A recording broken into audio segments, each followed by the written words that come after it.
셧다운 피했다. 미 하원 45일 임시 예산안이 처리가 되었습니다. 금일 새벽에 셧다운 9시간 남기고 메카시 안이 통과가 됐고요. 공화당보다 민주당 지지자가 더 많았다.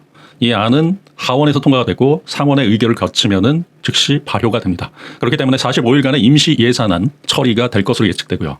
미국 시간으로 했을 때는 9월 30일 종료되는 24시가 되는 그 이전에 처리가 되면 되는 상황이기 때문에 좀 극적인 상황을 만들기 위해서 아마도 미 하원에서 이러한 상황을 만들었고요. 결국에는 신용등급 강등은 피했다라고 볼 수 있습니다. 이 무디스의 신용등급이 강등되면 전 세계 경제가 상당히 어려운 상황이 나타날 수 있고 박스권 하단에서 우리나라 코스닥 지수, 그다음에 미국 전체적으로 박스권 하단에서의 기술적 반등 구간이 도래되는 부분들이 있을 수 있다라고 보이는데 올라간다라고 해도 또 다른 이슈가 나올 수 있기 때문에 어쨌든 미국 3대 지수는 지금 버블 상황입니다. 미국 S&P 다우 나스닥 모두 버블 상황. 월봉으로 본다라고 하면 지금 역사적 신고가 근처의 버블 상황이기 때문에 이 지수는 무너질 가능성이 있다라고 보기 때문에 상당히 좀 위험한 상황이고요. 일본 역시도 근 30년 역사상의 신고가 부근이기 때문에 전체적으로 봤을 때는 이 버블이 언제쯤 무너질 것인가. 위험한 상황은 위험한 상황이다. 하지만 지금 당장은 무디스의 신용등급 강등. 이게 뭐 미국 신용등급 강등을 그게 안 됐다라는 게 중요한 것이지 임시안이 뭐 통과됐다. 이거 큰 의미는 없어요. 45일 이후에 또 이러한 상황들이 또 나타날 수 있으니까.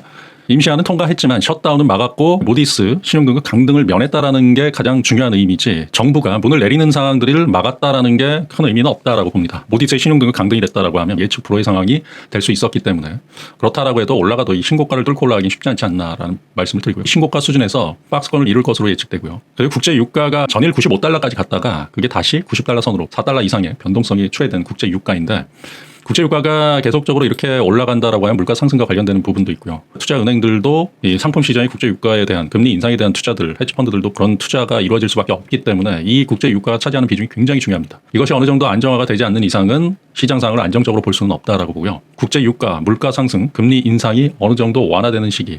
하지만 그 완화되는 시기가 디플레이션 상황으로 간다. 물가 안정이 아닌 디플레이션, 경기 침체적인 상황으로 갈 수 있다라고 보기 때문에 만약 그런 상황이 나타난다라고 하면 굉장히 위험한 상황이다. 라는 말씀을 드리고요. 하루하루 살얼음판을 걷고 있는 증시인데 그나마 셧다운을 피한 부분들은 불행 중 다행이다라고 보고요. 우리나라는 코스닥이 한 25% 정도 고점 대비해서 빠졌습니다. 우리나라는 2일, 3일까지 쉬는 상황이지만 장이 열렸을 때 그나마 다행인 상황이고 내일과 모레 10월 2일과 3일에 글로벌 증시가 중요하고 그것이 우리나라 시장에 어떻게 반영되는지를 좀 두고 봐야 된다라는 말씀을 드립니다. 어쨌든 지금 상황, 민주당이 상당히 고무적으로 생각했던 미 하원 통과된 상황 그리고 미 상원은 민주당이 많기 때문에 정부 셧다운은 피할 것으로 예측되고요. 아직까지 속보는 들어오지 않고 있지만 9월 30일이 마무리되는 시간 내에 극적으로 처리할 것으로 예측됩니다. 민주당에서 상원 처리가 들어가고 45일 임시 예산안은 처리될 것으로 예측됩니다. 감사합니다.